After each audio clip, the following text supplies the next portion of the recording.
Deu evento, tá aqui. Bom, queridos, bom dia para não perder mais tempo. Jorge deve ter passado para vocês, o trânsito de Fortaleza hoje está louco. Está acontecendo alguma coisa ali na, na base aérea de Fortaleza. Hoje deve estar tendo alguma inauguração de algum novo setor do ITA. Hoje pela manhã, quando a gente estava chegando em Fortaleza, ninguém conseguiu descer pelo viaduto, tudo fechado, tudo interditado. E aí a gente sabe, Fortaleza era toda interligada, né? Então, de repente, você corta uma veia forte num canto, você mexe a cidade todinha, né? E eu estava me deslocando agora de uma outra escola para cá e acabou tendo esse contratempo. Mas vamos lá, vamos abrir aqui o nosso material. A gente começa hoje aqui dizendo para vocês que a prova da UES, quando se trata quando se trata de sociologia, é uma prova que a gente precisa ter um resguardo maior sobre essa prova, certo? Deixa eu dar bom dia para o pessoal de casa. Bom dia, você que nesse momento está sentindo já o cheiro do almoço.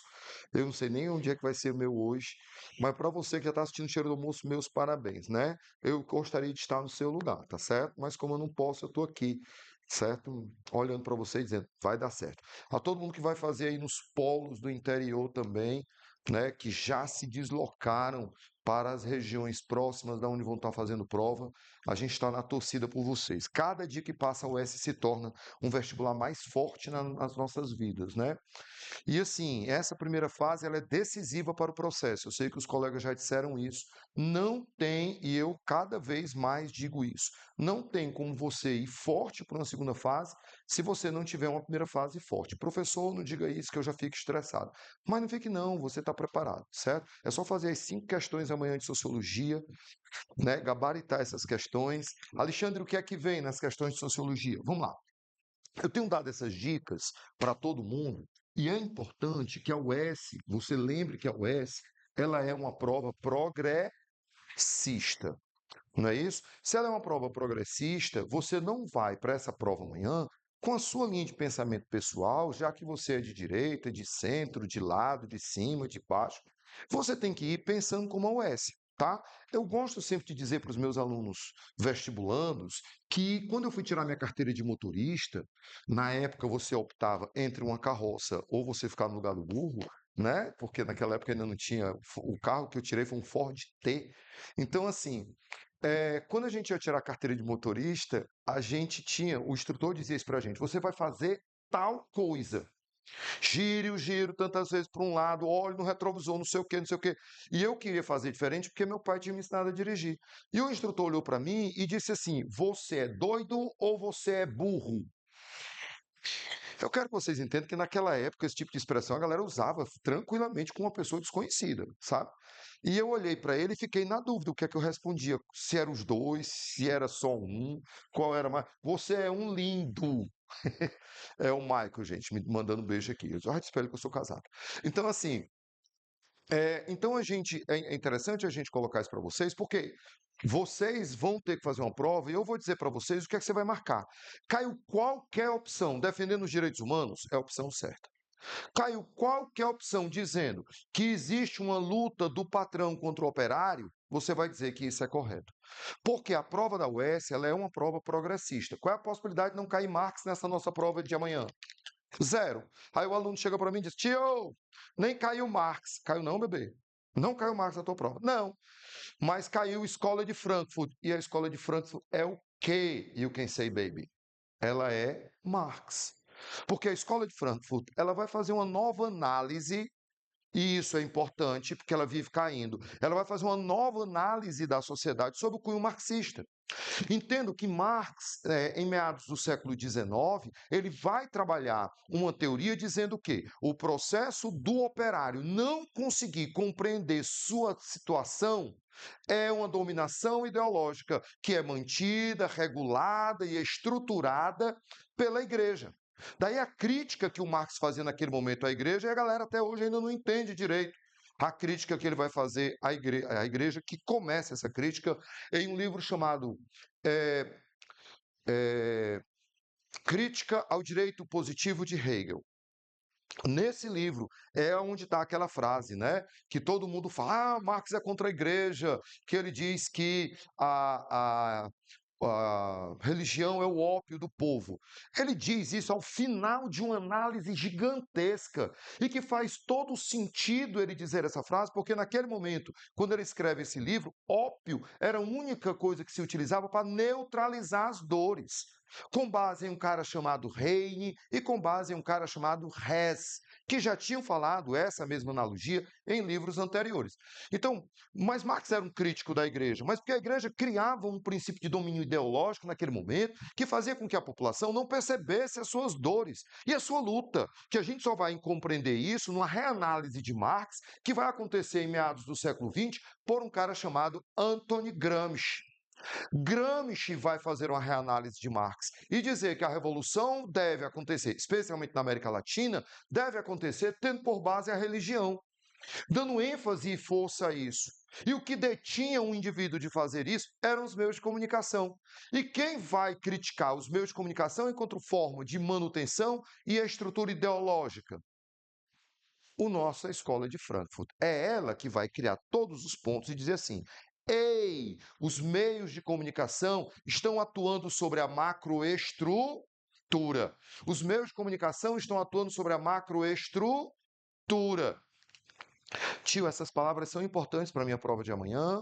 São infraestrutura, macroestrutura, hegemonia, contra-hegemonia. Sabe quantas vezes essas expressões já caíram na prova da UES? Eu nem consigo contar de tantas vezes que já caíram. Tanto, teve prova, já caiu 2 vezes essas expressões. Hegemônico é tudo aquilo que fecha com a estrutura que está no poder vigente naquele momento. Contra-hegemônico é aquilo que bate com a estrutura do poder naquele momento vigente. Tá claro para vocês isso? Então, eu tenho uma linha de pensamento A, eu tenho uma linha de pensamento B. Se essa linha de pensamento A está no poder, criando uma estrutura de poder hegemônico, essa que é contrária, contra-hegemônico. Mas se essa chega ao poder e essa sai do poder, essa se torna o quê? Hegemônica. E essa contra-hegemônica. Você tenha cuidado quanto a essas situações. Tá claro? Só que quando eu falo de hegemônico e contra-hegemônico sobre a visão marxista, por exemplo, porque já caiu, aí eu sempre vou ter um hegemônico, que aí ele torna a visão do Marx. E o contra-hegemônico, sempre a visão contrária ao marxismo, que seria a visão da direita, do autoliberalismo, que a gente passa a ter. Então, tenham cuidado com isso na hora da prova, porque, por exemplo, a gente vai dialogar também com uma das questões que estão aí. Eu estou citando todas as questões que estão aí no nosso material. Quando a gente fala sobre Norberto Bobbio, que é um dos caras que cai na prova, cai, Norberto Bobbio, quando ele fala sobre democracia dentro do Estado. Tem 2 autores que falam muito sobre Estado, e essa prova de vocês pode vir Estado. Eu tenho um primeiro, que eles gostam muito, mas já está muito batido, que é o Bobbio, que fala sobre o princípio de uma democracia mais ampla, que é a chamada democracia das camadas. Eu não posso simplesmente olhar e dizer assim: eu tenho dentro de um processo democrático o 50% mais 1. Isso é uma democracia antiga. O Bobbio ele vai analisar o princípio da democracia sobre camadas. Quantas estruturas me dão a possibilidade de? E as estruturas que estão fora desse aspecto? Porque você tem que entender que nesse aspecto aqui eu tenho 49, não, 49, né, por cento fora do esquema. E esses 49% não devem ser atingidos? Entende? Vamos pegar um dado básico. Quantas pessoas no nosso país, não é uma autodeclaração, né? É uma certidão. Quantas pessoas dentro do nosso país são indígenas? É uma comunidade que a gente pode ter uma precisão. Por quê? Existe banca de vestibular para pessoas indígenas? Ó, tá aí, professor, que eu nunca tinha parado para pensar. Existe banca de heteroidentificação, existe? Você se autodeclara preto. Eu. Eu faço uma prova. Eu passo por uma banca? Passo ou não passo? Passo. Eu passo por uma banca. Se eu passo ou se eu não passo, vai depender da banca. Tá claro? Tá. Eu sou indígena. Eu passo pela banca porque eu também tenho direito à cota. Cota étnica. Eu passo pela banca? Pode cair isso na minha prova? Claro que pode. Está na lei. E agora? Passa ou não passa? Não passa pela banca. Mas, Alexandre, por que o indígena não passa pela banca? Porque o indígena tem identidade indígena.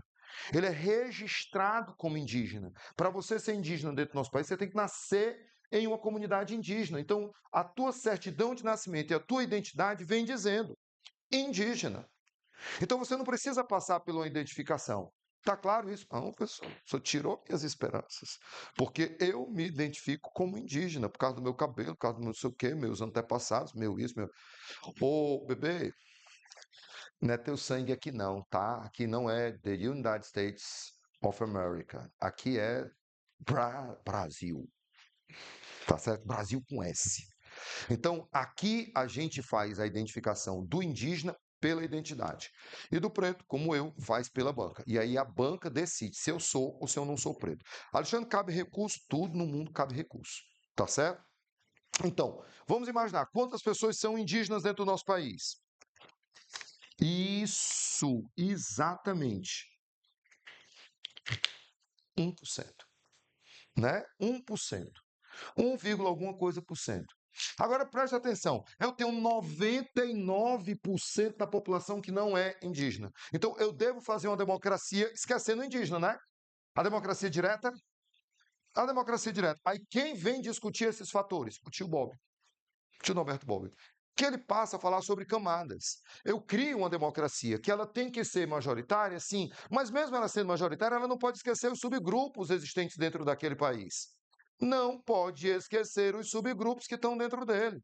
Eu não posso esquecer o negro, eu não posso esquecer os PCDs, eu não posso esquecer as pessoas LGBTQIA+, eu não posso esquecer as pessoas que têm neurodivergência, eu não posso esquecer ninguém, ninguém está fora do processo democrático. Por mais que você não tenha uma representatividade de 50+1, mas eu tenho que olhar para um processo de uma nação de uma forma ampla.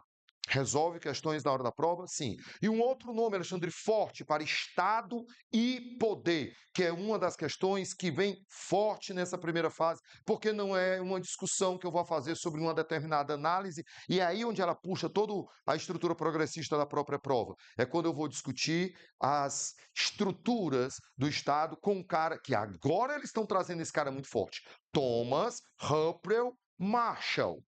Esse cara viveu no século XX e em meados do século XX, pós Segunda Guerra Mundial, ele rediscute a ideia do papel de cada um dos poderes dentro do Estado. É o Thomas Humphrey Marshall, deixa eu apagar em algum canto. É o Thomas Humphrey Marshall, tirar esse negócio aqui, vou só aproveitar o quadrado do GG, tá? Pronto. Agora ficou muito mais bonito. Eu. Quando a gente vai estudar o Estado, com o tio Thomas Humphrey Marshall, ele vai dizer assim: Alexandre é o mesmo da medida Marshall, plano Marshall? Não, não é o mesmo do plano Marshall. Estão me ligando de Minas Gerais, do presídio, talvez de lá. Então, nesse caso aqui, a gente passa a ter uma visão bem simples. Ele passa a dividir o poder. Ele fala sobre estrutura de poder. E ele passa a dividir o poder, pós-Segunda Guerra Mundial, sobre 3 esferas. A primeira esfera que ele fala sobre o direito ou a sociedade civil. A segunda, professor, é sobre o direito ou a sociedade em seu âmbito social. E a terceira, professor, sobre um âmbito político. Ei, deixa eu só dizer aqui para você uma coisa. No livro dele, ele fala civil, político e social, tá? Para quem me conhece, sabe que eu gosto das coisas todas encaixadas em ordem, exatamente como os caras falam. Mas entendam, eu estou botando nesse circuito aqui, porque a UES ela vai pegar o pensamento desse cara, como ela já fez. Inclusive, foi uma questão que ela errou, e depois, no vestibular seguinte, ela veio com uma questão de novo sobre o mesmo pensador, e veio certa, e ela só usou esse cara 2 vezes. Um ela errou, um ela acertou, então ela deve usar esse cara mais vezes. Ela deve usar sob uma estrutura da nossa Constituição Federal. E na Constituição Federal, o direito civil está atrelado ao artigo 5º. O direito social está atrelado ao artigo 6º. O direito político está atrelado ao artigo 14º. Então, a ordem que eu estou usando, por mais que não seja do Marshall, mas é uma ordem da Constituição brasileira, da qual me interessa nesse momento aqui. E o Marshall, ele vai ser muito exato, né? O que é o direito civil? É exatamente o berço, o que berça a nossa própria Constituição. O direito civil, para o nosso amigo Thomas Humphrey Marshall, ele vai ser o direito que é um direito da humanidade. Você tem esse direito porque você é humano. Eu tenho esse direito? Tenho. Você tem esse direito? Tem. Um estrangeiro que está dentro do Brasil tem esse direito? Tem. Alexandre, esse direito é atrelado principalmente a quê? À vida. Todo ser humano tem direito à vida. E vida em excelência. Quando eu digo vida em excelência, eu acoplo imediatamente o quê? A liberdade. Não adianta eu ser livre, ter vida e não ser livre. A liberdade é o pior prejuízo que o indivíduo pode ter depois da morte? Sim ou não? É para ser. É para ser. Pior prejuízo que o indivíduo tem após a morte é ficar prisioneiro. Tanto que vocês, jovens, que estão nesse momento assistindo minha aula, na hora que a mãe de vocês olha para vocês e diz assim, você não vai sair de casa, você se sente mal com isso? Sim, né? Porque você fica prisioneiro dessa casa. Mas tem gente aqui que quando diz assim, vai ficar em casa o dia todo. A felicidade sobe no nosso rosto, por quê? Porque a gente já quer ter a liberdade de não estar fora de casa. A gente quer ter a liberdade de estar dentro de casa. É outra situação. Como diria minha filha, que tem 11 anos, papai, eu já nasci velha. Eu não suporto sair de casa. E é verdade. Ela está em qualquer canto. Ela diz, bora para casa. Minha filha, vamos brincar. Bora para casa. Bora para casa. Eu quero estar em casa, deitada no meu estofado. Velha, ela nasceu com 60 anos, a minha filha, certo? Então, como ela disse outro dia, papai, eu já conquistei coisas que as pessoas idosas conseguem. Diz o quê? Querer ficar em casa e dor nas costas. Eu disse, você está chamando o quê? Seu pai tem essas coisas. Pois eu já tenho também. Pronto, já conquistei a vida. Então, nós temos aqui vida, liberdade. Qual é outro atributo que leva à minha excelência? Vida, liberdade e igualdade. Isso são os pontos prioritários do nosso amigo Thomas Humphrey Marshall.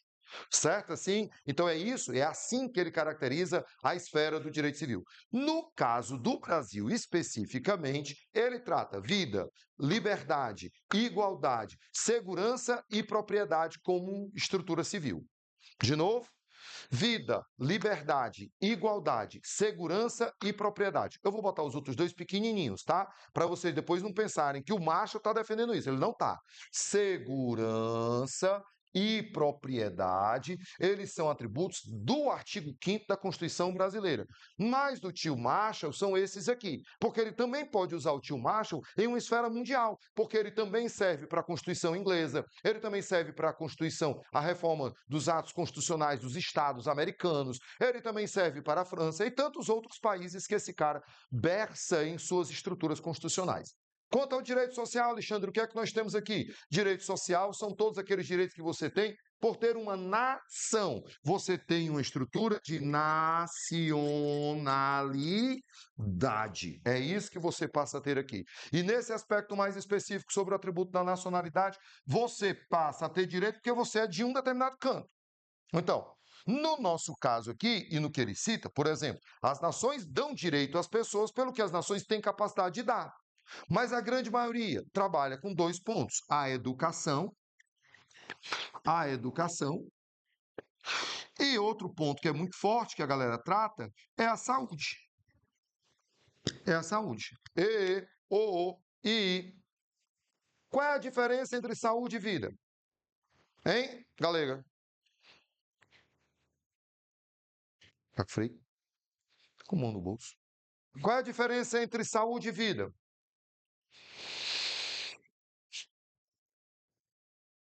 Hum? Quando você está gripado, você está com saúde? Não, você está doente. Mas está vivo. Tá certo assim?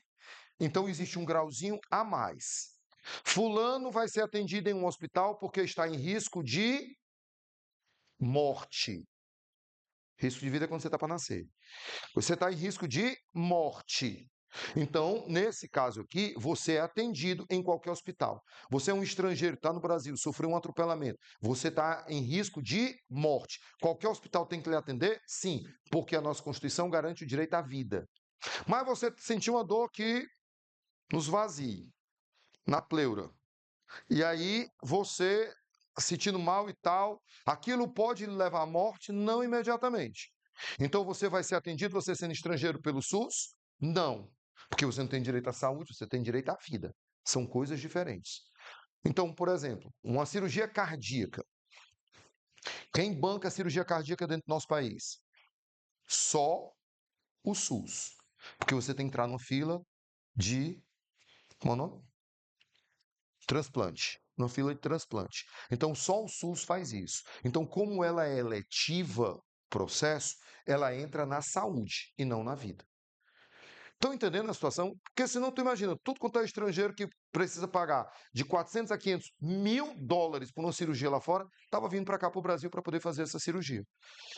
Tem inclusive um dos maiores pensadores vivos da filosofia, que eu não vou dizer aqui o nome dele, né? Porque eu vou falar que o cara, só porque o cara é casado com uma brasileira, ele saiu dos Estados Unidos, está morando aqui no Brasil, para poder receber atendimento de saúde de alto nível, que ele está recebendo gratuito, porque onde ele vivia o tratamento era muito caro. Como ele sempre foi um pensador de esquerda, o Estado não banca o tratamento dele, porque ele nunca foi associado a nenhum plano empresarial por lá. Aí ele casou-se com uma brasileira, é casado com uma brasileira, não casou por causa disso, mas ele é casado com uma brasileira e aí ganha nacionalidade brasileira e está sendo tratado aqui no Brasil já com a idade bem avançada. Poxa, quem é? Não vou dizer porque eu acabei usando e você fica com um mau pensamento do pobre coitado, né? Mas é uma realidade que a gente tem enquanto saúde. No nosso caso, ela só garante educação e saúde? Não. O artigo 6º da Constituição Federal, ele garante saúde, ele garante educação, ele garante transporte, ele garante alimentação, ele garante moradia, ele garante seguridade social. Tudo está ligado ao artigo 6º. E o último, o político, professor. Isso aqui é ligado também a um princípio de nacionalidade. Mas não só nacionalidade. Ele faz uma barra e diz cidadania. São coisas diferentes, you can say, baby. Tio, por que que é diferente? Nacionalidade, bebezinho, é onde você nasceu. Cidadania você ganha por uma série de coisas dentro do país e pode perder a qualquer instante. Por exemplo, você está preso. Dependendo do crime que você cometeu, você perde a cidadania. Você perde o direito de votar e de ser votado. Mas você ainda é daquele país. Entende a diferença? Uma criança acabou de nascer, ela já tem direito à educação e à saúde? Tem. Tem direito a votar? Não. Ela ainda não ganhou direito à cidadania. Com quantos anos a gente ganha o direito à cidadania aqui no nosso país? 16. A gente ganha o direito à cidadania. Não que a gente tenha a obrigatoriedade de votar. Se eu tiro o título, eu tenho a obrigatoriedade de votar. Mas, se eu ainda não tirei o título, eu não tenho esse direito ainda. Eu posso, o pessoal passando aqui, passou, você viu, né? Todo mundo vê, porque a câmera pega bem aqui, não adianta se abaixar, tá certo? Então, assim, nesse caso, é interessante a gente perceber que essa estrutura política ela vai servir a todos os brasileiros até eles manterem a sua senilidade, a sua capacidade de escolha. Não é restrita dentro do nosso país a nenhum grupo. Ela é livre, podendo todo brasileiro votar e ser votado. Mas existe idade para você poder ser votado? Que é uma questão que agora está chegando à tona de uma forma muito interessante. Se discutiu muito isso agora. E tudo aquilo que é discutido, a UES traz nessa primeira fase dela. Eu estou trazendo isso muito mais por causa disso, dos direitos políticos. A gente está discutindo uma falta dentro do nosso país, uma falta de lideranças dentro do nosso país. O Brasil sempre teve grandes líderes, igual a jogador de futebol. Né? O Brasil sempre teve grandes jogadores de futebol. A gente sabia o nome da seleção completa. Hoje em dia você fica, meu Deus, quem é que está na seleção brasileira? Tem o Tem também pois é.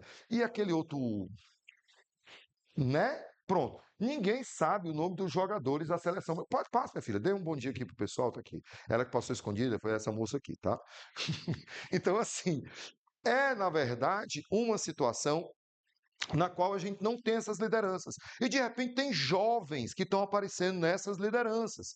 Dentre eles, nós temos o João Campos, que eu toda vida me engancho com o sobrenome dele.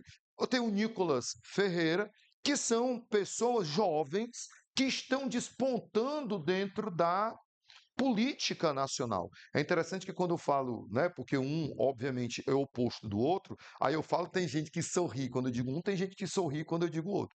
Meu irmão, não estou nem aí para isso não, estou aqui para dar aula. Então, eu tenho dois jovens, mas nenhum desses dois jovens pode disputar a presidência próximo ano, pode? Não, por quê? Porque eles não têm 35 anos ainda. Não tem. Só pode disputar Senado e presidência se você tiver 35 anos.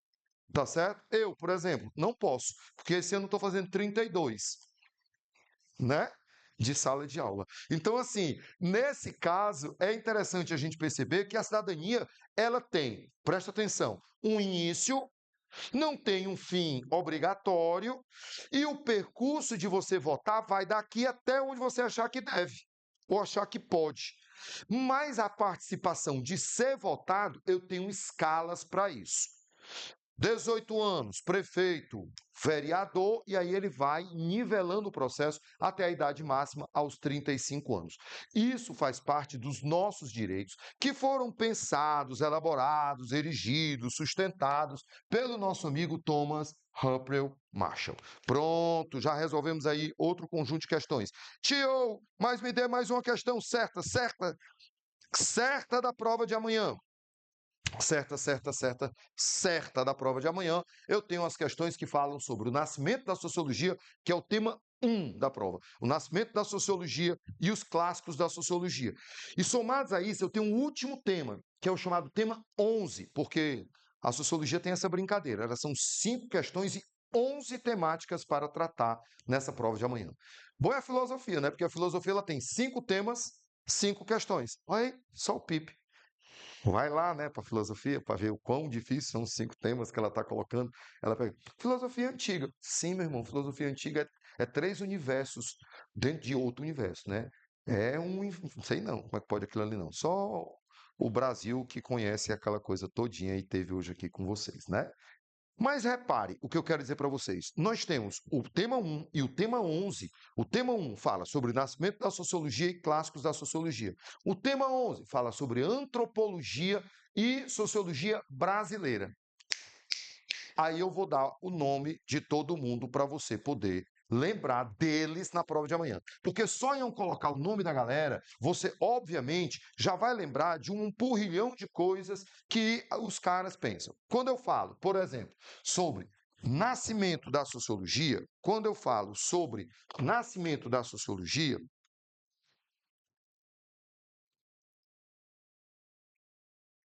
quando eu falo sobre nascimento da sociologia, você tem que pensar que ela nasceu no século XIX, está atrelada à Revolução Industrial. E tudo aquilo que gerou a Revolução Industrial. Ei, bebê! Presta atenção. Tudo que fez com que a Revolução Industrial acontecesse, o cara pode usar na prova da UES como preâmbulo do nascimento da sociologia. Eu botei aqui iluminismo na prova, como ele já botou. O iluminismo está lá na caixa prego. O cara botou para cá, botou. Porque se não tivesse tido o iluminismo, a Revolução Industrial tinha acontecido como ela aconteceu? Diga para mim, bem alto. Não. Não tinha. Então é importante eu ligar tudo que gerou isso aqui. Mas o tomo forte, vai ser a Revolução Industrial. E a primeira Revolução Industrial que acontece na Inglaterra em mais ou menos 1750. Até aqui tudo bem? Tudo bem. Quem vai ser o pai da sociologia? O pai da sociologia. O pai da sociologia. Que a galera queira ou não queira. É um cara chamado Augusto Conte. Mas, Alexandre, é porque me disseram que, na verdade, o Emile Durkheim, que foi o cara que criou a metodologia do processo, meu irmão, o cara que pela primeira vez usou o nome sociologia no livro 4 do curso de filosofia positiva, foi ele, isso em 1842, então acabou. Eu não vou passar para vocês uma coisa que alguém disse, não. Quem foi que disse isso? Ele, no livro dele, no livro 4, é quando ele transforma a física social em sociologia. Então, se ele usou pela primeira vez o nome sociologia, de quem é a sociologia, filha? Dele. Não interessa se ele não cuidou, se ele não criou, mas a genética é dele. Alexandre, tu é chato. Sou, porque eu olho para os clássicos e transformo os clássicos em aula. Só isso. Bora, mais. Agora você vem. Pronto, acabou, acabou. Quem são os clássicos, Alexandre? Quem são os clássicos? Quem são os clássicos? Eu já falei do Augusto Conte, que toda vida que eu falar do nome positivismo, que é a questão 1 do TD de vocês, para resolver. Estou resolvendo a questão 1 do TD de vocês. Quando se fala sobre um determinado nome, eu não posso atrelar esse nome a nenhum outro pensador. Isso é um erro. Então eu não posso usar positivismo para falar do Karl Marx. Karl Marx que tinha um pensamento positivista. Não posso. Entende o que eu estou colocando para vocês? Está vendo aí que ele fala sobre nomenclaturas nessa questão? Então, nos clássicos nós vamos ter, por ordem, sempre, tio, Karl, Marx. Eita, nem caiu Karl Marx. Caiu Friedrich Engels. Homem, é a mesma coisa.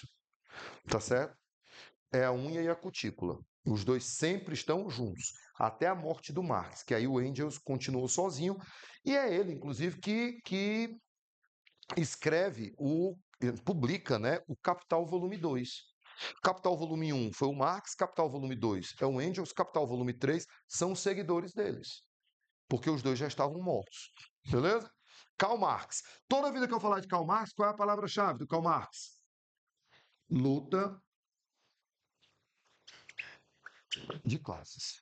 Eu não posso usar o termo luta de classes para o Augusto Conte, para o Emile Durkheim, para nenhum outro. Quem vai falar sobre luta de classes é o Karl Marx, porque a luta de classes resume todo o processo teórico dele. Resume o materialismo histórico, resume a dialética revolucionária.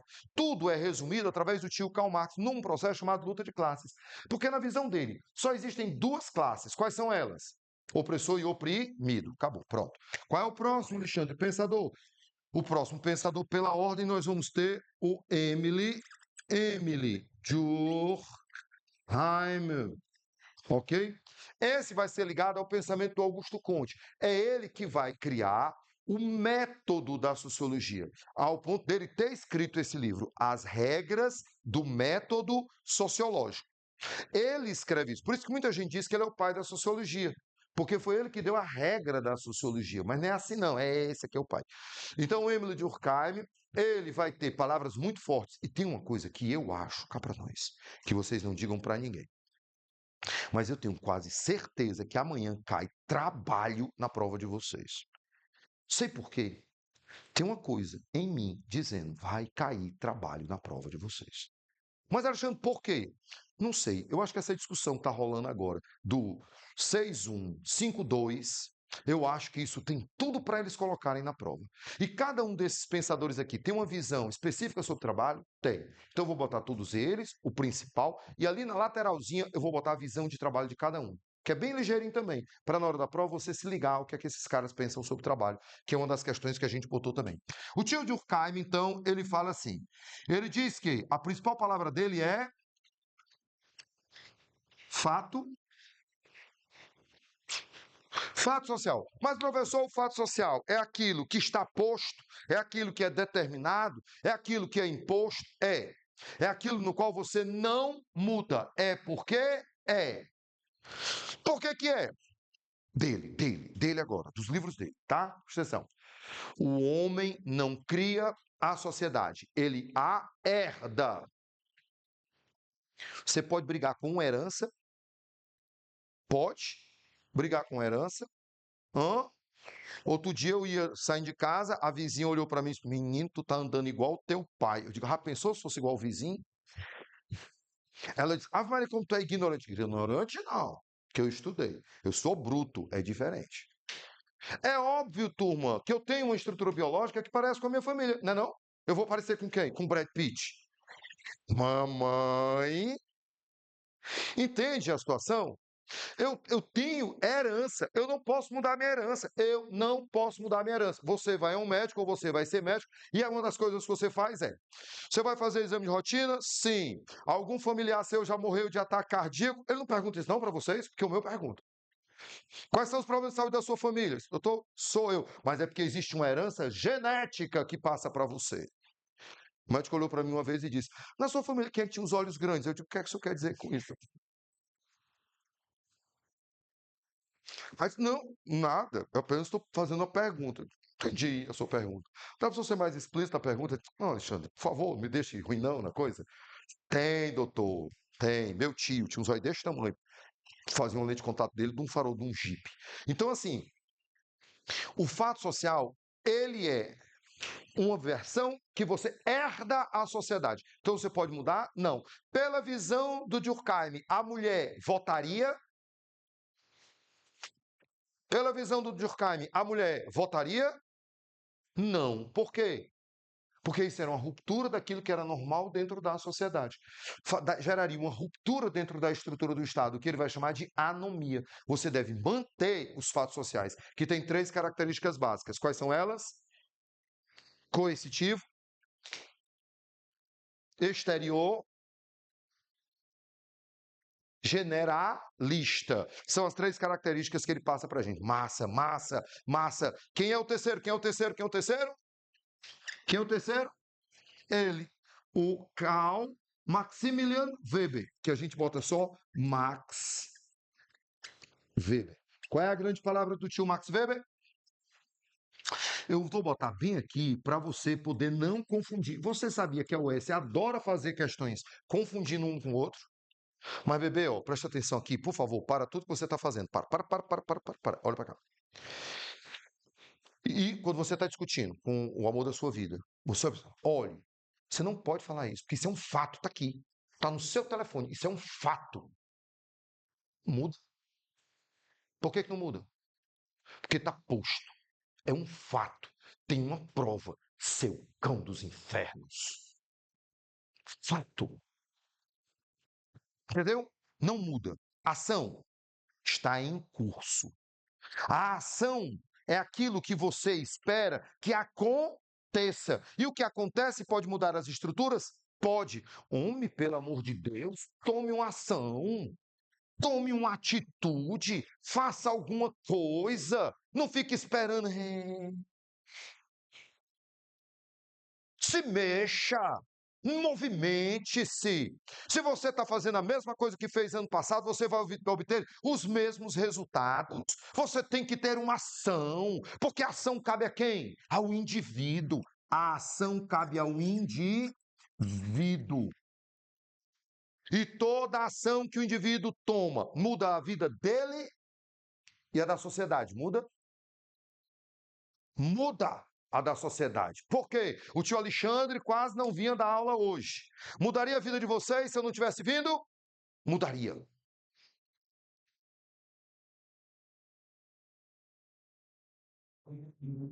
Eu quase que atropelo o pobre de um cachorrinho ali. Um caramelo que se assustou com esse bicho aqui da esquina, o cavalo que tem aqui na esquina. Não tem um restaurante que tem um cavalo aqui na frente, sentado? O caramelo vinha passando. Vai pra cá, né? É pra cá. O pobre do caramelo se assustou com aquele cavalo. O cara vinha passando com o caramelo. O caramelo olhou pra cima. Quando ele viu, ele pulou. E foi bater no meio da rua. Lá vinha eu, segurando o carro pra não passar por cima do caramelo. Ave Maria, já pensou? Não vou dar aula porque atropelei um caramelo. Deus me livre atropelar um símbolo nacional. O cachorro dos cachorros, né? Não, não, não. Sol da nosso dia. Não, caramelo não, jamais. Então entenda, porque caramelo é bicho assustado, né? Ele vinha aqui de boa, gente. Ele olhou para aquele cavalo sentado que tem ali. Ele pulou, achava que, tipo assim, que diabo é isso, pobre caramelo? Há uma câmera para filmar aquilo ali. Então, a gente vai sair hoje aqui e vai procurar. Não tem um shopping, minha filha? Não tem um shopping? Não tem um shopping? Deu passeio? Você olhando para o shopping Del Passeio, em frente ali o Center 1, do lado direito, mesmo na esquina, né? Tem ali um cavalo sentado ali. E o pobre do caramelo vinha na calçada. O bichinho olhou para cima, se assustou e correu. Bom, então muda a minha vinda, a minha não vinda, o meu atraso, que eu ainda recebi piada. Tá atrasado. E eu tenho que aceitar, estou atrasado, né? Eu tenho que ficar calado, pedir desculpas. Me atrasei mesmo, mas vou fazer valer a pena. Isso é uma ação do indivíduo, mas a ação do indivíduo mexe com o coletivo? A ação do indivíduo mexe com o coletivo? A ação do indivíduo mexe com o coletivo? Sim, de forma racional ou não?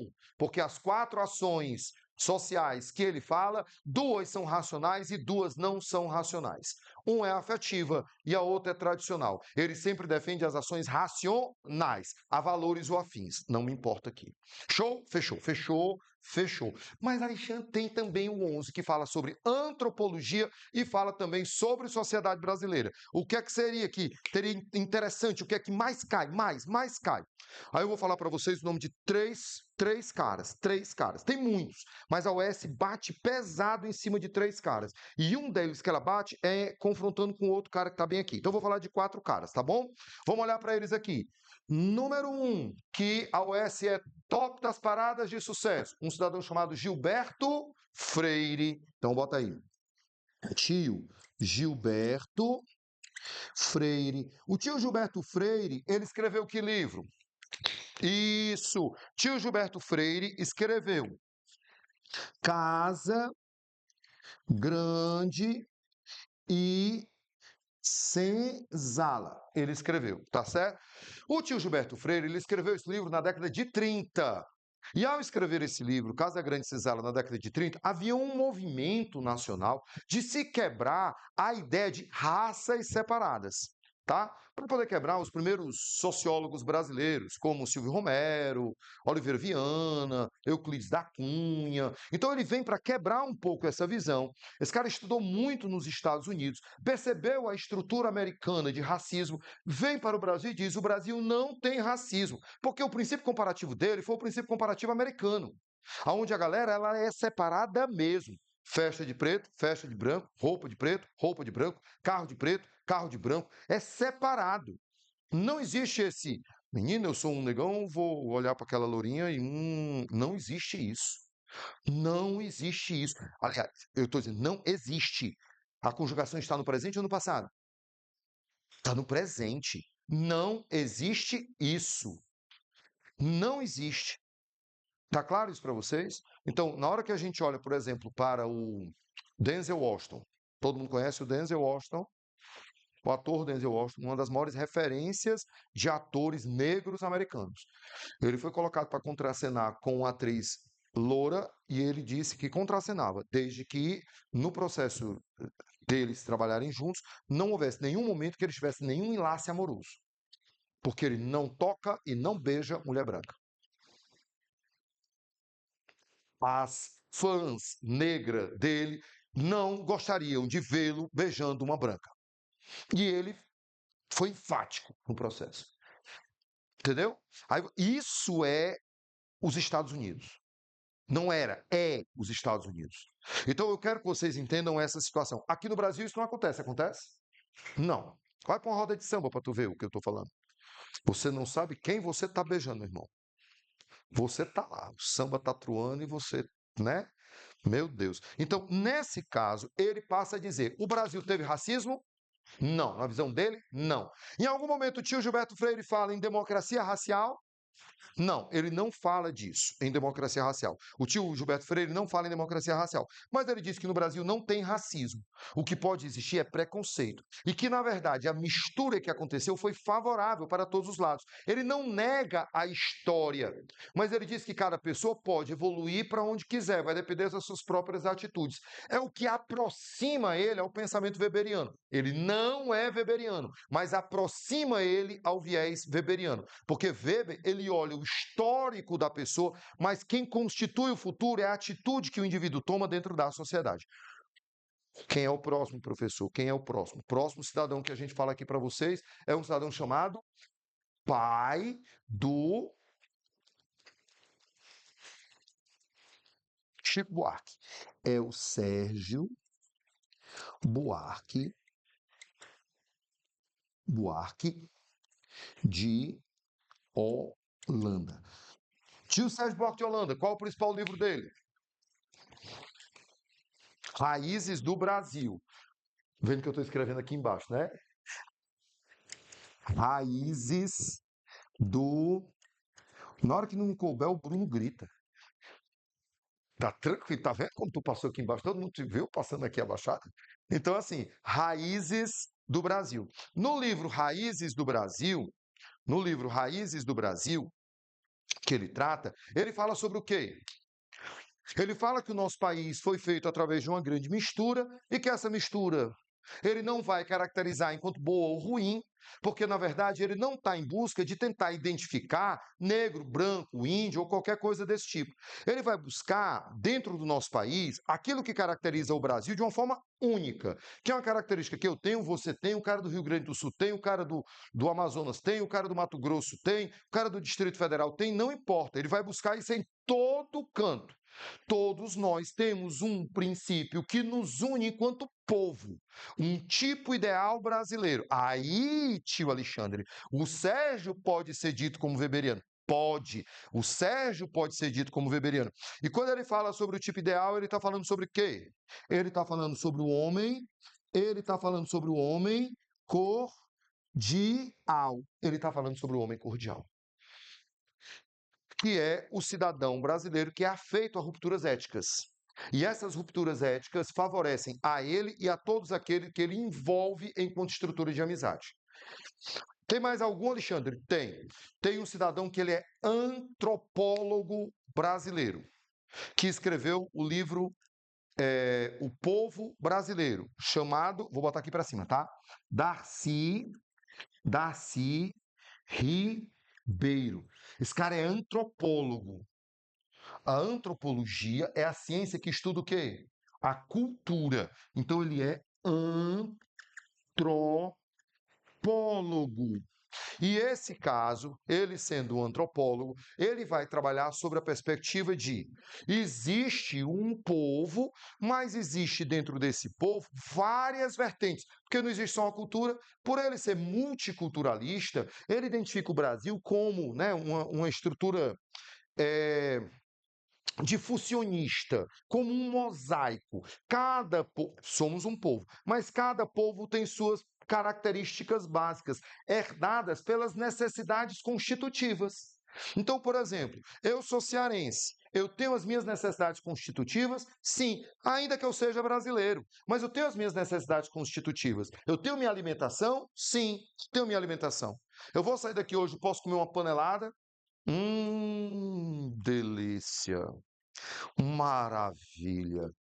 O que é que faz parte da minha estrutura constitutiva? É a panelada ou o sushi? É a panelada. Não é? Óbvio. Eu não gosto de panelada. Tudo bem, querido, você mora em uma cidade, em uma capital, onde se perde muito dessas estruturas constitutivas. Se perde muito. Vai para o interior para tu ver se o cara gosta de sushi.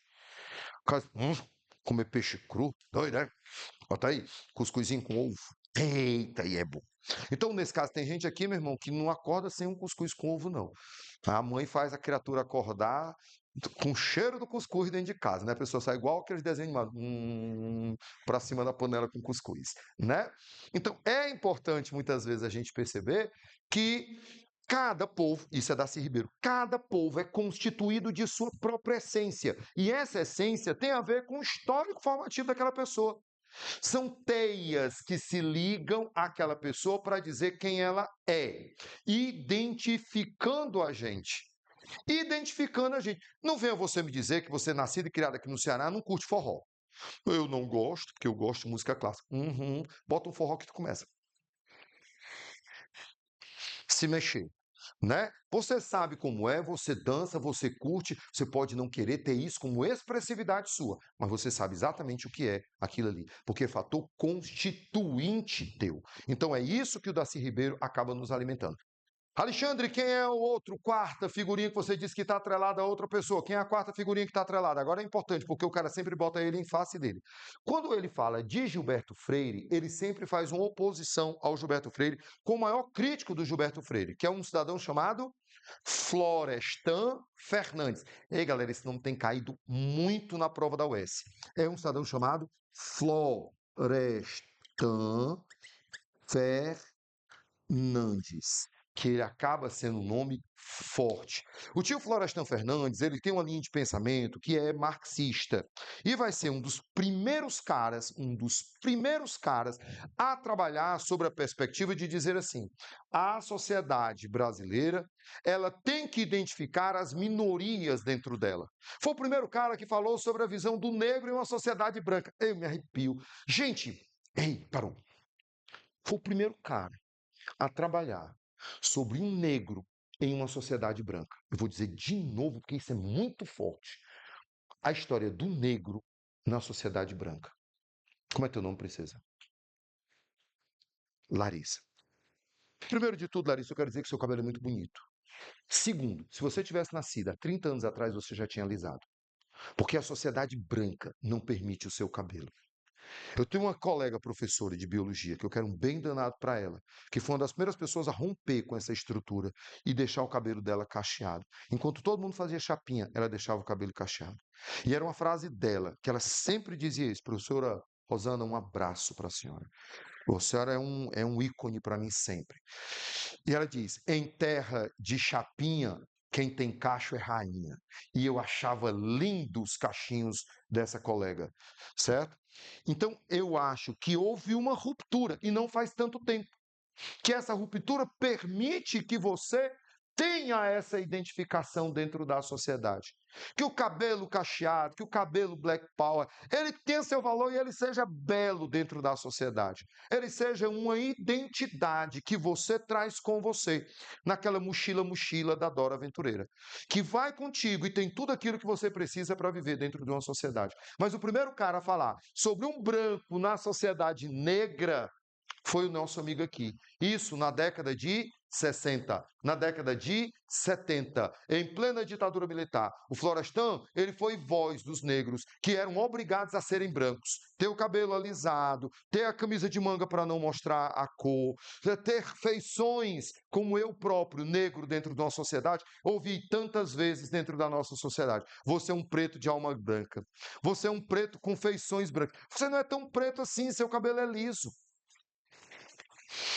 Como diz o bom cearense, né? Em sua alta filosofia, aí dentro, né? Não, hoje eu posso ter orgulho da minha cor, da minha identidade, da minha música, de poder chegar nas escolas e ver, sabe assim, que espelho fantástico, que mosaico belíssimo e étnico nós temos dentro da nossa sala de aula. Quão diversa é a nossa sala de aula. Isso é muita massa. E isso a gente deve a pensadores como o tio Florestan Fernandes, que foram para cima, foram criticados, foram escorraçados. Sabe por quê? Pouca gente sabe disso. Foi menino de rua. Foi engraxate. Filho de uma empregada doméstica. Que realmente voltou aos estudos quando percebeu a criminalidade no meio da rua. Ele terminou a vida como pós-doutor em sociologia. Professor de universidades. E tem um filho, um grande ativista político hoje dentro do nosso país, que é o Florestan Fernandes Filho. Então, foi político brasileiro.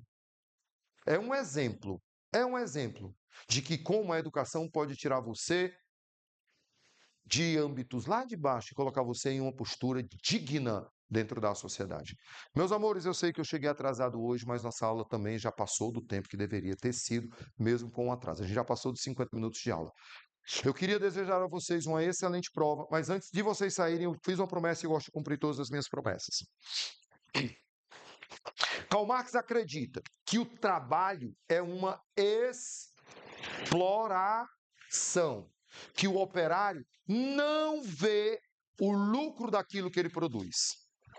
O Emile Durkheim diz que o trabalho é uma ação coercitiva e gera coesão. Então o trabalho é top, ele deve existir porque ele gera unidade através de duas grandes estruturas, a solidariedade mecânica e a solidariedade orgânica. Ok? Eu não estou escrevendo tudo, mas você pode pegar essa aula e rever essa aula depois. E o tio Max Weber, o que ele diz do trabalho? O trabalho é tudo. O trabalho é tudo. O trabalho tem dois grandes viés na literatura do tio Weber. Primeiro, o trabalho é uma honra uma honra a Deus. E o segundo ponto que ele defende claramente, o trabalho é o quê? O trabalho ele gera lucro. Dentro de um Estado capitalista, o lucro é tudo. Então, como se pode viver de uma forma saudável e próspera em um Estado capitalista? Trabalhando. Quanto mais você trabalha, mais você honra Deus pela ética protestante. E quanto mais você trabalha, mais você lucra e acumula capital pela ética capitalista, né? Ética protestante e o espírito do capitalismo, pelo espírito do capitalismo, que é o nome do livro do nosso amigo. Paguei minhas promessas, paguei minha dívida com vocês, valeu a pena, agora vá para casa, vá comer sua panelada e vamos esperar que amanhã dê tudo certo, eu vou estar na torcida por vocês. Mas amanhã, na hora da sua prova, eu quero estar juntinho com vocês, coladinho com vocês, tá? Eu sei que amanhã é de angústia, de sofrimento para vocês. Então, amanhã, quando você receber seu caderno de provas, lembre que eu vou estar passando por essa situação junto com vocês. Vou estar na praia amanhã, sofrendo com aquele sol quente, com aquela salinidade toda. E nas questões mais difíceis, lembre que eu estou quebrando patinho de caranguejo, que também é muito difícil quebrar aquilo ali para poder comer, tá certo? Eu vou estar nesse mesmo sofrimento que vocês amanhã. Beijo, tchau, pessoal.